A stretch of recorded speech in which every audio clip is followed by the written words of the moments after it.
Okay, well, speaking of like celebrities placing first bets and things of that nature, so Profit Exchange in New Jersey has launched, and a very popular ex-member of the New York Giants, is the first to place that wager.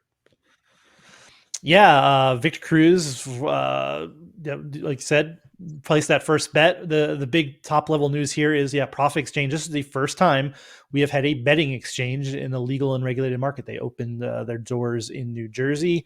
Peer to peer betting, first time. Everything you have right now in the United States is basically, not even basically, is against the house. You are a bettor. You're betting against the house.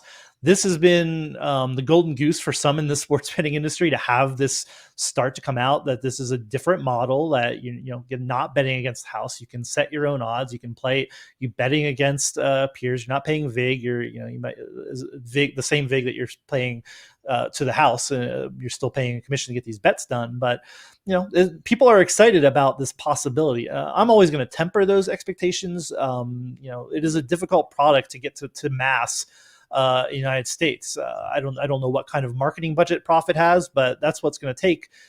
This differentiated product is interesting that they have peer to peer betting, but I don't know that that's necessarily going to be, that's going to get everyone there. A lot of your viewers are obviously very, centered on the odds and pricing and things like Sure. that, but the general consumer just wants to bet. Now, is the betting exchange, that advantage on pricing, is that enough to get people in the door? What else are they going to do for marketing?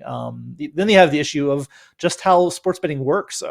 You'd have to get, this is just in New Jersey, and so you just have people in New Jersey betting against each other. Will they be able to actually have people bet against each other across state borders? That's an open question, I think, right now, because of the regulations in every state are slightly different. And while sports books do operate across state lines, an exchange is a little bit different in that you take a bet from somebody over here, like in Kansas, against somebody in New Jersey, or is that even possible? I don't know.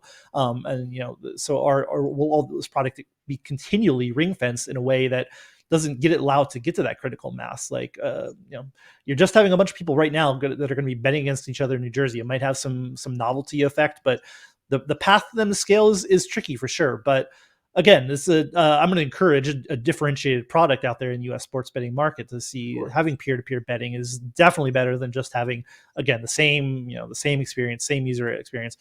We've had this over across the pond for quite a while, and it's a meaningful part of that market. But whether this takes the world by storm, there's other ones of this coming that are similar but not quite the same model. So it'll be interesting to see if this product is something that people really want, and if they go to it, then I think you're going to see some change if that actually ends up happening. Yeah, no, I like the idea of being the book, I guess, to some degree, to see if that ends up working out. But long term view, we're just not sure what the short term outcome will be, no doubt.